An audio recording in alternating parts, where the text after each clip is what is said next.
Então, não é exclusividade, tem uma explicação biológica, científica sobre isso, que é o que eu vou trazer aqui para vocês, que é o paradoxo biológico da inovação.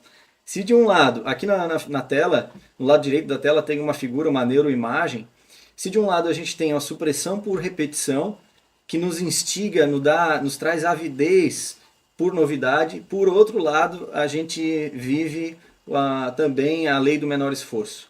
Olha só, o que é supressão por repetição? Supressão por repetição, se vocês olharem na figura, ali o cérebro foi exposto a um estímulo 3 vezes no começo, ali logo no começo da figura, no topo da figura. Lá para baixo da figura, depois de 20 repetições, o nosso cérebro já praticamente não tem atividade. Isso é uma dos argumentos biológicos por a gente querer novidades, né? E aí tem relação com a inovação, é claro. Mas, por outro lado, o nosso cérebro também a gente vive a lei do menor esforço. A gente tem uma resistência ao experimentar coisas novas. A amígdala, ela aciona os hormônios de luta e fuga. É como se fosse assim, para tudo que eu preciso ver, tem uma coisa nova, eu preciso analisar o que é essa coisa nova para poder ver se eu não vou correr risco com essa nova situação que eu estou sendo exposto. Então, a lei do menor esforço é uma estratégia que o nosso corpo faz para otimizar a nossa energia. Então, se é uma coisa conhecida, não preciso me preocupar. Opa, se não é, o meu cérebro vai ter que identificar, reconhecer e aí só depois agir. Por isso que quando a gente viaja para um lugar desconhecido, a gente fica um pouco nesse estado de alerta, a gente gasta mais energia, de fato gasta, e qualquer situação nova a gente se depara nesse sentido. Por outro lado, quando a gente está, por exemplo, dirigindo a caminho de casa, já foi né, dezenas de vezes, já percorreu esse mesmo caminho, o nosso cérebro meio que faz no piloto automático, a gente nem percebe praticamente que a gente está vivenciando aquela situação. E aí, por isso é muito importante a gente trazer para a consciência e faça essa provocação. Né? Até que a gente analise o quanto que essa resistência natural biológica nos conduz quando a gente, por exemplo, recebe alguém apresenta uma nova proposta, uma iniciativa para a gente. Qual é a reação inicial que a gente tem? A gente age instintivamente no sentido da lei do menor esforço a rejeitar essa questão? Pode ser que sim, né? Muitas vezes sim, com certeza. Eu faço isso muitas vezes também. Outra questão para a gente pensar, quantas potenciais inovações são rejeitadas assim nas empresas? Né? Certamente a gente vive isso no nosso dia a dia. Então é um pouco sobre isso. A gente vai trazer um pouco aí, misturar um pouco esses conhecimentos de neurociência, de psicologia, pegar emprestado, né, com toda humildade, para tratar um pouco dessa temática ao longo do nosso papo hoje, tá bom? Somando esses aspectos biológicos, a importância do nosso comportamento adaptativo e inovador, trazendo algumas estatísticas sobre a obsolência das habilidades. Cerca de 40% das habilidades hoje consideradas essenciais vão mudar nos próximos 5 anos, de acordo com o Fórum Econômico Mundial, uma pesquisa super recente, agora de publicada em 2021. 50% de todos os trabalhadores precisarão aprender novas habilidades para que possa fazer um trabalho diferente, que é denominado reskilling. Então, de acordo com o Fórum Econômico Mundial, desenvolver competências para inovar é determinante para o trabalhador no futuro. Outro dado bem relevante, é possível a gente inovar desmotivado, sem engajamento, a gente tem desejo em que nível que se manifesta o nosso desejo por inovar. Então, apenas 20% das pessoas que têm um trabalho no mundo todo, de acordo com um relatório global sobre o trabalho da Gallup, 20% das pessoas se sentem apenas 20% das pessoas se sentem engajadas, ou seja, 80% se sentem desengajadas e 43% sentem-se estressadas no trabalho. Bom, eu estou vivendo num ambiente sob pressão. Isso aqui é um relatório, são dados mundiais, né? Se eu estou num ambiente só sob pressão, extremamente estressado, eu vou conseguir inovar? Vou conseguir colocar meu potencial inovador, a criatividade a serviço? Bom dia para o pessoal que está chegando. Seguindo, outros dados bem interessantes aqui do Fórum Econômico Mundial. Habilidades emergentes mais importantes até 2025. Notem que o pensamento inovativo a primeira do ranking. Esse ranking, se eu não me engano, tem 15, aqui eu trouxe só 11. Olha lá o que esse ranking traz. Aprendizagem ativa e estratégias de aprendizagem. É uma habilidade mais importantes até 2025, uma habilidade emergente. Resolução de problemas complexos, criatividade, originalidade, a questão da diferenciação, iniciativa, liderança e influência social, uso, monitoramento e controle, design, resiliência, tolerância ao estresse. Olha o que a gente acabou de viver aqui, nesse momento de crise que vocês acabaram de compartilhar. Então, no final das contas, as questões comportamentais que serão ênfase aqui na nossa conversa hoje, elas são, de acordo com o Fórum Econômico Mundial, as habilidades mais importantes até 2025. Então, reforça que a gente precisa falar sobre isso. Inovação é um campo extremamente vasto já por natureza, é um construto amplamente estudado na academia, tem várias linhas e campos de estudos, como gestão da inovação, modelos de inovação, cultura para inovação, ecossistema de inovação, aí tem startups, tem empreendedorismo, inteligência competitiva, organizações exponenciais e por aí vai. Aqui, hoje, a gente vai procurar tratar, pincelar um pouquinho sobre o comportamento inovador. Então, os aspectos do comportamento humano e do comportamento organizacional, a ideia é fazer um certo entrelaçamento, fazer um paralelo entre a importância do comportamento humano e organizacional para encontrar essas novas soluções. E aí, ao longo do histórico da inovação, de maneira muito sintética, a inovação ela estava normalmente dentro das empresas, lá nos setores de pesquisa e desenvolvimento, era sempre algo sigiloso, buscando inovar num produto para depois lançar no mercado. À medida que o mundo foi evoluindo, as capacidades tecnológicas, o acúmulo de conhecimento dentro da organização, as tecnologias, a internet, novas formas de inovar foram sendo desenvolvidas, principalmente com a abertura, uma inovação mais aberta. O que quer dizer isso? Eu uso Big Data, eu uso os dados, eu uso o conhecimento das pessoas, a inteligência coletiva dos meus atores que estão, que participam do meu negócio e até mesmo dos clientes. Né? Um exemplo da batata Ruffles, que o próprio cliente ela fez um sorteio, de escolher um nome para a batata e aí isso virou um produto. Então é um exemplo de inovação aberta e também mais recentemente inovação social, que busca aproveitar todo esse arcabouço teórico da inovação dentro das empresas para ajudar a melhorar o mundo, a resolver os problemas sociais. Tá? Então, o que é inovação social? Está aí o conceito na tela para vocês. É uma nova solução para um problema que é mais efetiva, mais eficiente, justa, sustentável do que as soluções existentes, e o valor criado atinge principalmente a sociedade como um todo e não só indivíduos em particular. Na verdade, uma ampliação do conceito, também é o mesmo conceito de inovação, mais ampliado, uma visão mais humana e mais sustentável da inovação. Eu trouxe esse conceito aqui justamente porque lá no começo da palestra, os nossos colegas trouxeram a missão do nosso Instituto Federal.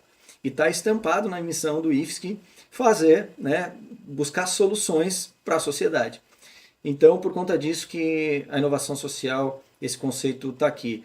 Como diz ali, né? A meta é a gente aprender todo mundo, fazer todo mundo crescer ao meu redor, inclusive eu. Bom, vimos o conceito de inovação e o comportamento inovador. Tá? Aqui a ideia é simplificar um conceito, o que é muito difícil porque é um conceito muito complexo. A gente viu essas iniciativas inovadoras, vimos um pouco do conceito de inovação social, a ideia de criar novas soluções para melhorar o mundo, mas isso tudo, essas iniciativas, as organizações inovadoras dependem de mentes inovadoras. É preciso conhecer como é que funciona o nosso cérebro, a nossa mente e o nosso comportamento. A gente precisa mergulhar então um pouco mais fundo e ir na raiz para desenvolver essas competências mais relacionadas ao comportamento. Então, por trás dos nossos comportamentos tem toda uma estrutura de pensamentos, de emoções, de sentimentos, muitas vezes inconscientes, que conduzem as nossas ações. Então, aqui, fazer um parênteses, e dizer que a gente está falando sobre criar novas versões de si mesmos, e vocês vão ver ali logo na frente, que é isso mesmo, porque quando a gente está criando, quando a gente coloca o nosso cérebro em atividade, a gente também está remodelando ele. A gente está mexendo com a nossa estrutura cerebral. Tá? Então, só reforçar que a ideia da inovação aqui não é só ter ideias, mas fazê-las virarem realidade, de acordo com essa frase do Scott Belsky. Como eu posso desenvolver um comportamento mais inovador? Um mergulho para a vida inteira. Então a ideia, simplificando o conceito, é a questão de criar e de colocar em ação, ou seja, da sociedade incorporar. Mas para ter um comportamento que faz isso, que cria e que também age e que coloca em prática, a gente precisa desenvolver o nosso capital psicológico humano para favorecer a geração dessas inovações. Mas o que é o capital psicológico humano? O capital psicológico humano a gente pegou emprestado, até peço licença aqui ao pessoal da psicologia, das ciências da cognição, das neurociências, nós pegamos emprestados alguns desses conceitos para fazer algumas reflexões aqui, tá? Humildemente. Então, o capital psicológico humano ele foi desenvolvido pelo Peterson e o Seligman. O Seligman é um dos pais da psicologia positiva, tá? Que é uma vertente da psicologia mais recente que busca trabalhar a questão das virtudes humanas, tá? Ou seja, não é só aquela visão tradicional da psicologia, eles ampliaram essa visão, que trabalhava só o tratamento de doenças, mas sim o desenvolvimento do máximo do potencial humano. E então eles criaram essa teoria, e tem no livro que foi mostrado no slide anterior, de forças e virtudes. Então são 6 virtudes e suas forças. Dá uma olhada aqui na tela, olha como essas forças também têm relação com a inovação. A persistência, já que o nosso cérebro tem resistência a inovar. A coragem, muitas vezes vocês falaram ali no começo, quando a gente estava conversando sobre o medo, né? A criatividade, aqui não precisa nem dizer, a relação direta com a inovação. Curiosidade, mentalidade aberta, a paixão pelo aprendizado, a questão da perspectiva, a cidadania, pensando em soluções para mais sustentáveis para o mundo, a humildade, a modéstia, a autorregulação, a esperança, acreditar que a gente consegue encontrar, a inteligência social, já que a gente precisa trabalhar em conjunto, colaborar para somar nossas forças, nosso potencial inovador, a vitalidade, eu tenho que estar realmente afim, interessado, com tesão para inovar. Então, nós vamos aproveitar um pouco desse arcabouço teórico da psicologia positiva para conduzir a ideia aqui apresentada na palestra de hoje. São só algumas possibilidades para desenvolver as forças e virtudes que têm relação com um comportamento inovador. É um pouco do que a gente vai falar aqui hoje. Claro que não se esgota aqui. Um primeiro elemento que eu queria trazer, e é uma teoria, é das inteligências múltiplas de Howard Gardner. Ele é um psicólogo ligado à Universidade de Harvard, ganhou vários prêmios e desenvolveu essa teoria. Acredito que alguns profissionais e pedagogos, a área da educação, ele é um psicólogo também ligado à área da educação. A ideia da teoria dele é romper com a ideia tradicional da inteligência como uma coisa exclusivamente lógico-matemática, medida por meio do QI. E ele explicita então que é um conjunto de aptidões, de habilidades para resolver problemas e criar aquilo que é valorizado em determinado contexto. Então olha a forte relação também com inovação. Por exemplo, um médico ele precisa da inteligência espacial combinada com a destreza corporal. Um arquiteto, um artista, ele usa bastante a inteligência espacial. Um atleta, ele usa a inteligência corporal sinestésica. E aí eu queria perguntar para vocês aí no chat, algum de vocês já criou alguma coisa no trabalho a partir de um talento que estava sendo deixado de lado? Se vocês puderem compartilhar. Não, é uma coisa que não necessariamente estava ligada à tua área de atuação, mas de repente, num determinado momento, vocês se depararam com uma situação em que vocês, opa, mas eu acho que eu também sei sei um pouco disso. E aí foi lá e criou uma solução que conseguiu resolver a partir dessas múltiplas habilidades, ou aqui trazendo a teoria das múltiplas inteligências. Então é super importante vocês podem compartilhar isso se vocês viveram, se quiserem comentar algum exemplo também pode colocar no chat, tá? Fiquem à vontade. É crucial a gente explorar esses nossos talentos também para inovar. Né? A outra pergunta importante, as empresas elas estimulam e dão abertura para a gente usar essas múltiplas inteligências? Né? ou só se preocupam com a questão dos processos engessados. Ali no meu caso, foi um caso bem curioso também, eu acho que vocês com certeza viveram isso. A gente no Cerfead, eu trabalho com educação à distância, né, com produção de conteúdo educacional para EAD, e aí nós trabalhamos com vídeos EADs. Quando que eu ia imaginar, e eu gosto muito de música, e quando que eu ia imaginar que eu poderia misturar música com tecnologia?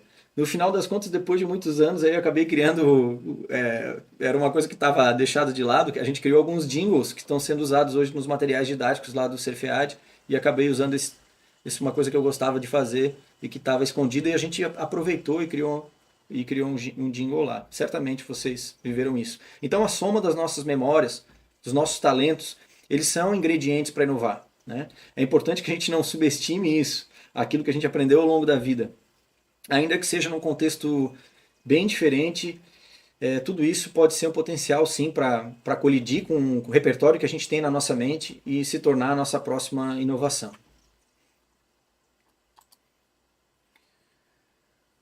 Outro fator interessante relacionado ali ao engajamento. O engajamento também é um construto super amplo na área da psicologia organizacional, tá? Para potenciar a inovação, lembra lá naquela pesquisa que eu apresentei, só 20% das pessoas se sentem engajadas no trabalho. Perguntas para a gente fazer, né? Eu tenho orgulho de pertencer à minha organização, eu enxergo um significado maior nas atividades que eu desenvolvo. Eu acredito que a minha função, de fato, o meu trabalho ali no dia a dia contribui para essa missão.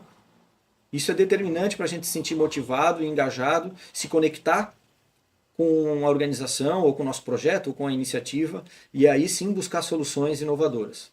E aí tem esse quadro, acho que vocês já devem ter visto circulando pela internet, que é o Ikigai.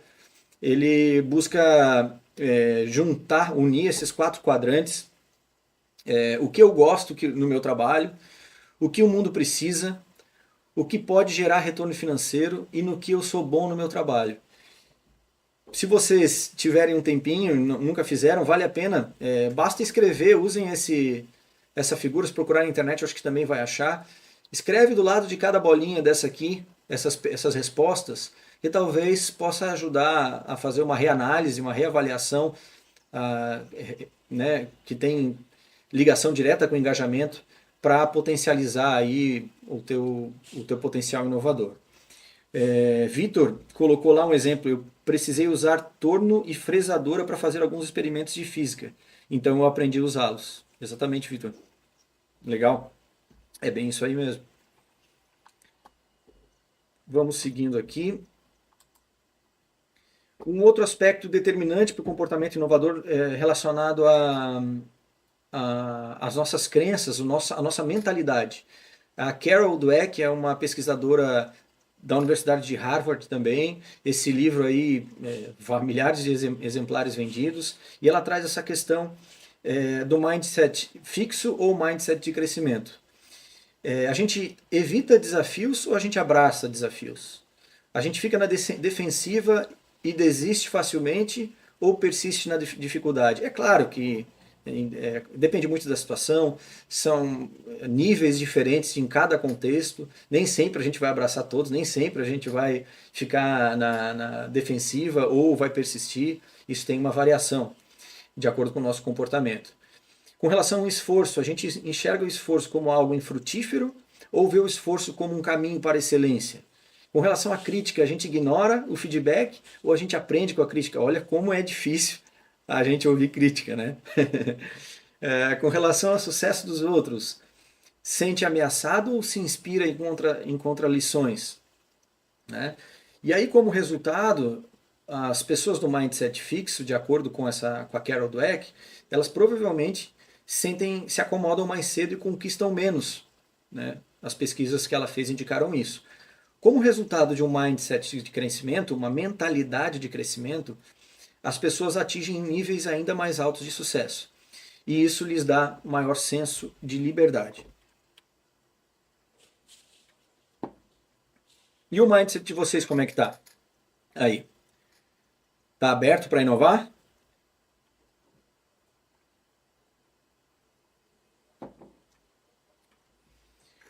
Seguindo, falar um pouquinho da aprendizagem contínua e a neuroplasticidade. O nosso cérebro, ele tem plasticidade, como a gente já falou, ele se modifica ao longo do tempo.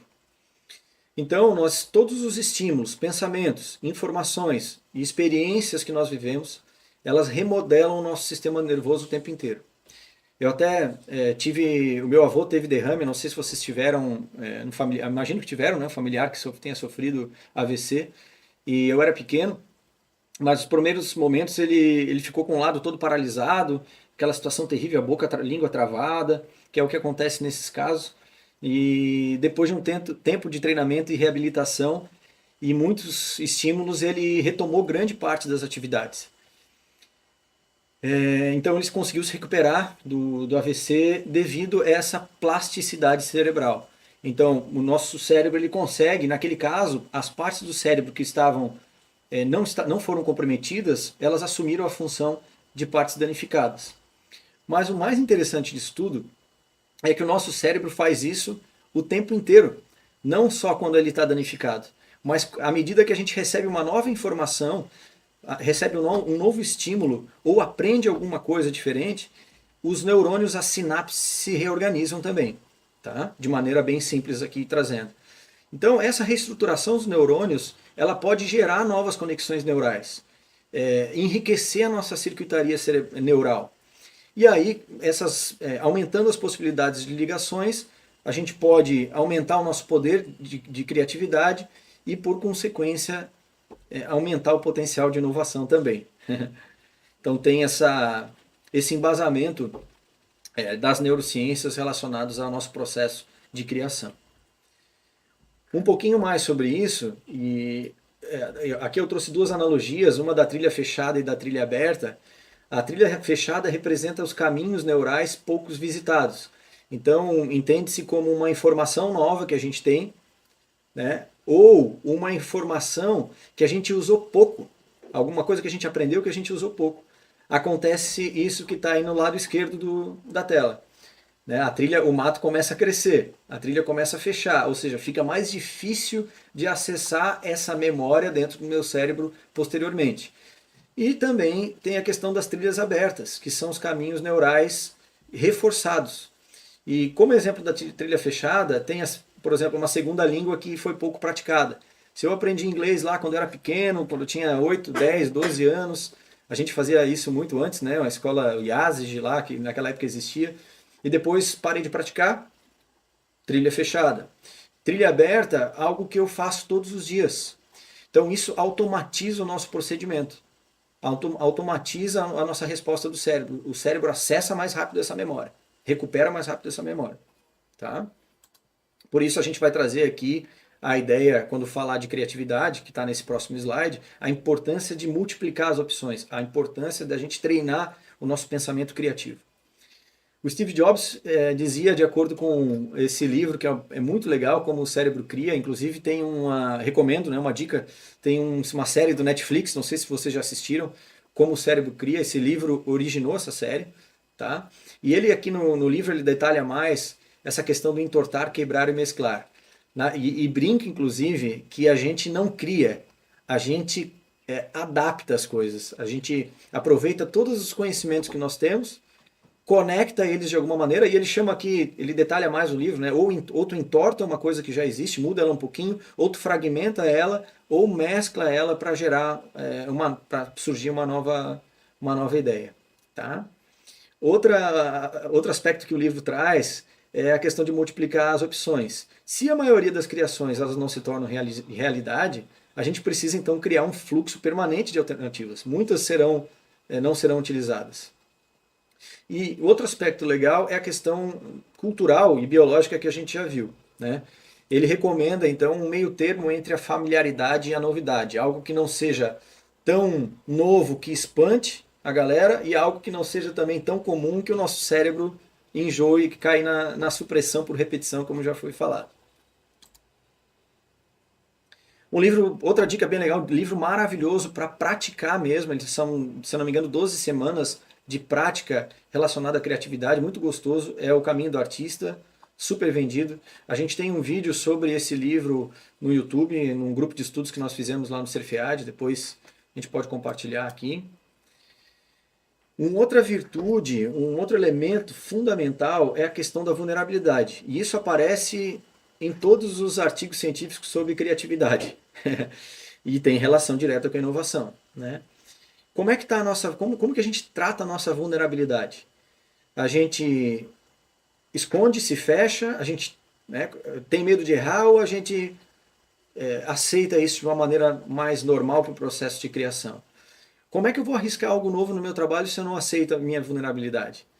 O que não pode dar certo, já que tem muita chance, né? É uma coisa nova, tem chance, normal, tem chance de não dar certo. Como que eu vou apresentar uma ideia ousada de um novo produto se eu sou tomado pelo medo do que os outros vão pensar? Esse é um outro elemento. Se preocupar demais com a opinião dos outros atrapalha o processo de inovação, especialmente o processo de geração de ideias. Se a inovação envolve muitos fracassos, como que eu vou me abrir para os erros ao longo do caminho? Já que a gente viu aí diversas histórias de empresas, produtos que faliram várias vezes até dar certo. Enfim, são vários elementos relacionados ao medo e a importância de a gente ser mais...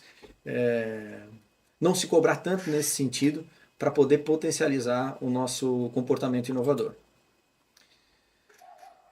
Outro que está super em alta, é um hot topic há muito tempo já, é o mindfulness. E a doutora Sarah Lazar, de Harvard, fez uma pesquisa muito interessante do efeito de 8 semanas da prática mindful no cérebro. Olha lá aqui na imagem, vocês estão podendo ver, acredito eu, do canto esquerdo, as mudanças no cérebro depois de 8 semanas com essa prática mindfulness.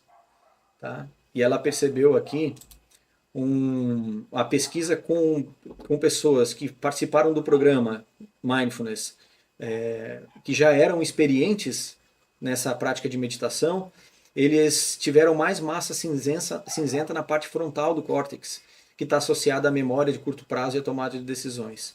E a pesquisa com iniciantes também mostrou outros impactos relacionados à imaginação, às questões morais, ao hipocampo e várias coisas. Tá? Tem uma infinidade, se vocês... uma coisa bem legal. Coloquem no Google Mindfulness Sarah Lazar, que é o nome dessa pesquisadora, para vocês darem uma olhadinha ali na quantidade de artigos interessantes que tem dessas pesquisas aí sobre neurociências relacionado ao mindfulness. Essas três figuras aí, não sei se vocês conhecem, o que está sentado é o Michael Jordan, e logo acima na direita o Kobe Bryant e o LeBron James abaixo. Kobe Bryant já falecido, né? Agora no acidente de helicóptero há pouco tempo. Então tem centenas de estudos científicos sobre o mindfulness, aplicações em várias áreas, área da saúde, para redução de estresse, para aumento do rendimento escolar, aplicação do mindfulness na educação também, tá? A performance no trabalho e também a criatividade, muita coisa relacionada ao mindfulness e a criatividade e a inovação. Mas o que é o tal do mindfulness? Não sei se vocês já tinham ouvido falar, imagino que sim, mas simplificando, é estar presente no momento. Uma técnica conhecida como meditação para treinar a mente e se conectar então com o momento presente. Sem julgar e aí tu coloca então os teus sentidos naquele momento que tu está fazendo a meditação, tu começa a prestar atenção principalmente na tua respiração, nos sons que tu está ouvindo naquele momento. Então os teus sentidos ficam aguçados e o teu processo cognitivo diminui. Essa é a grande sacada do mindfulness. E isso faz com que a gente reduza a nossa preocupação com o passado e com o presente, com o passado e com o futuro. Né? Porque a preocupação vem de algo que já aconteceu que eu fico ruminando, ou de algo que vai acontecer que eu fico me preocupando, mas não aconteceu. O cérebro o nosso processo cognitivo fica trabalhando nesse sentido.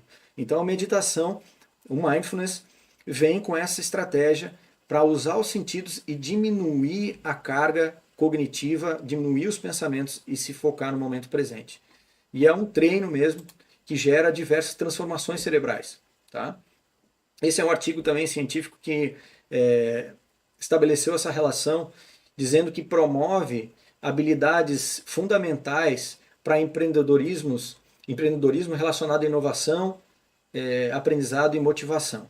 Tá? Também relação do mindfulness com o nosso. Queria perguntar para vocês aí no chat se vocês chegam a praticar mindfulness regularmente, e aproveito também para aconselhar essa, essa série da Netflix, do Headspace, é maravilhosa.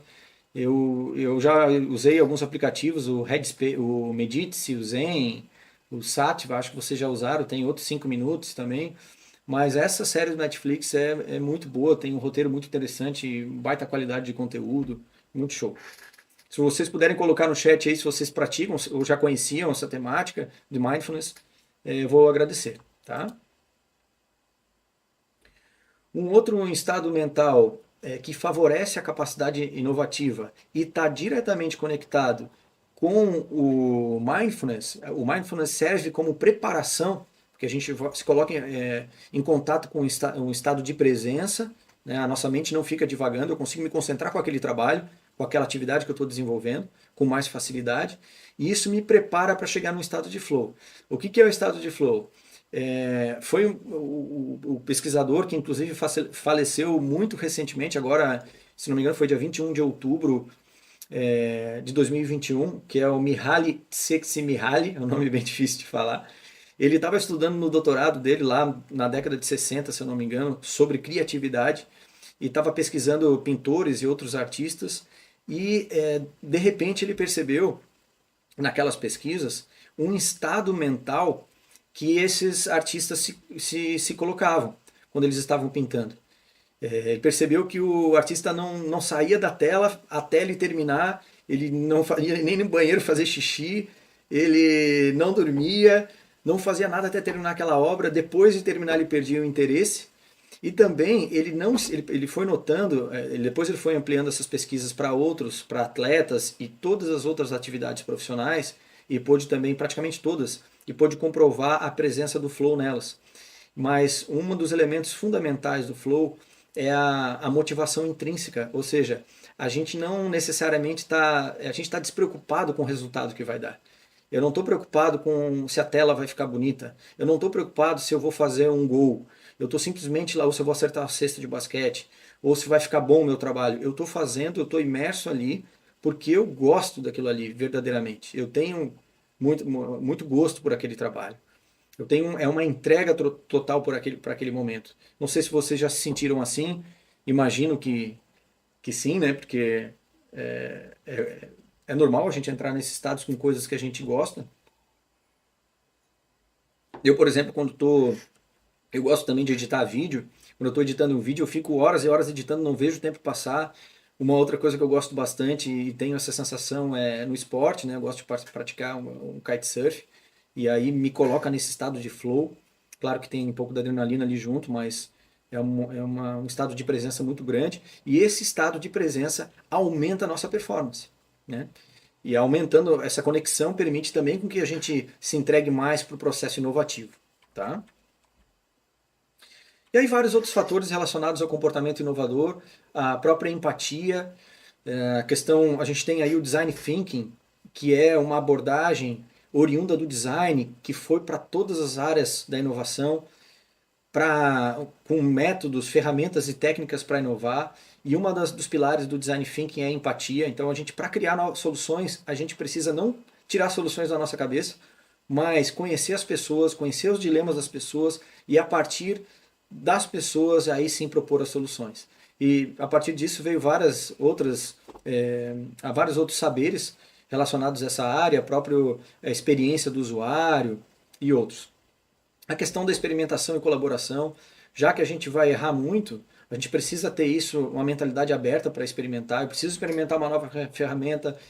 Apareceu uma nova ferramenta o StreamYard, que a gente está usando aqui hoje, de vídeo de conferência, de webconferências. Vamos lá, vamos aprender, a gente vai ter que fazer. Se errar, tudo bem. A questão da perseverança e resiliência, já que a gente vai falhar muito, então, né, se vai ter resistência, se a gente naturalmente tem uma resistência, como a gente viu lá do cérebro, a gente também precisa perseverar e ter resiliência, né? Tivemos isso nesse momento de crise. A questão da priorização, tem um livro muito legal que é o Essencialismo, para nos ajudar a colocar trazer mais engajamento. seja, eu faço aquilo que eu sei exatamente, eu seleciono aquilo que é mais importante para mim. Então isso faz com que eu consiga canalizar o meu potencial para desenvolver meu comportamento inovador. Claro, são conceitos muito amplos, eu sei que estou falando de um monte de coisa aqui, mas a ideia é dar uma navegada geral, mostrar que são conteúdos, principalmente esses aqui, alguns deles oriundos da área da psicologia e que têm relação com o nosso potencial de inovação. Tá? Bom, mas depende só da gente para inovar, principalmente quando a gente está numa organização. Tudo bem que as mentes criam essas inovações, mas existem outros elementos dentro das nossas organizações que influenciam as nossas criações. Então, a gente vai falar um pouco agora do comportamento organizacional e traçar esse paralelo. O que é a cultura organizacional? Aqui eu trouxe uma tabela da minha tese de doutorado, lá eu estudei um pouquinho sobre cultura organizacional. De maneira bem sucinta, são os valores, crenças compartilhadas pelo grupo. Ela tem esse elemento que é de ser construído ao longo do tempo. É o modo de agir. Legal, Mataus. Obrigado por compartilharem no chat. Já ouviu falar sobre isso. É o nosso modo de agir, é o regulamento, leis, os regimentos, os processos, as ferramentas, as técnicas que a organização usa, a infraestrutura, os recursos materiais, as tecnologias, ou seja, tudo que tem dentro da organização. Né? Se a gente falar agora de cultura organizacional para inovação, como que isso tudo está direcionado para a geração e implementação de novas soluções? Tá? Então agora a gente está saindo do comportamento humano e vendo alguns outros elementos, olhando um pouco mais de cima aqui para as organizações. De acordo com Robbins, ele traz essa noção de institucionalização. Ou seja, quando uma empresa adquire vida própria independentemente do seu fundador ou qualquer um dos seus integrantes, ela adquire um senso de transcendência, que o valor está implícito em todos os seus recursos, procedimentos, valores e crenças compartilhados pelos seus membros e não só nos produtos e serviços que produz. Será que é fácil conseguir isso? Na verdade, o comportamento organizacional ele é o maior desejo dos gestores das organizações, que a gente consiga criar esse senso, porque ele cria um senso de convergência entre os colaboradores e de engajamento, que é o que a gente tem falado aqui bastante. Né? Então, proporciona esse senso de identidade de todos os colaboradores, como a gente já falou. Fazendo esse paralelo de comportamento humano e organizacional, de acordo com a teoria do comportamento organizacional, tem aspectos visíveis, que são ali tecnologia, estrutura, as políticas, os procedimentos, os recursos financeiros. E tem aspectos informais. Notem que os informais a gente deu ênfase até então no começo da nossa conversa aqui, que são as percepções, as atitudes, os sentimentos, os valores, as interações informais das pessoas que fazem parte daquela organização. O que é mais fácil de mexer? O que vocês acham que é mais fácil da organização mexer? Naquilo que é informal ou daquilo que é mais visível? É mais fácil mexer na tecnologia, na estrutura, nas políticas e nos procedimentos. Agora, em como as pessoas pensam e agem, é muito mais difícil. Né? Por isso por isso a importância das organizações atuarem mais nessa direção do comportamento humano para somar esses outros elementos do comportamento organizacional. E aí essa imagem é só para resumir um monte de determinantes que dentro das organizações contribuem para a inovação. Tá? Por exemplo, a estratégia, os documentos norteadores, a missão, a visão, no caso do IFSC, né? O IFSC tem isso estampado na missão, como nós já falamos. Nos regimentos, nas políticas institucionais, elas explicitam um compromisso com a busca de novas e melhores soluções. Com relação à estrutura da empresa, ela é descentralizada, ela é flexível, ela tem liberdade para propor novas soluções, tem grupos de trabalhos multidisciplinares, com envolvimento de parceiros externos e representantes da comunidade, por exemplo. Né? A atmosfera é informal, estimula o humor e a diversão, tem espaços de interação com a comunidade. Notem aí as empresas, isso é visto mais nas startups, que tem essa característica de inovação, as organizações exponenciais, elas têm um pouco dessa questão do humor, da diversão, salas mais abertas, paredes de vidro, para favorecer a colaboração.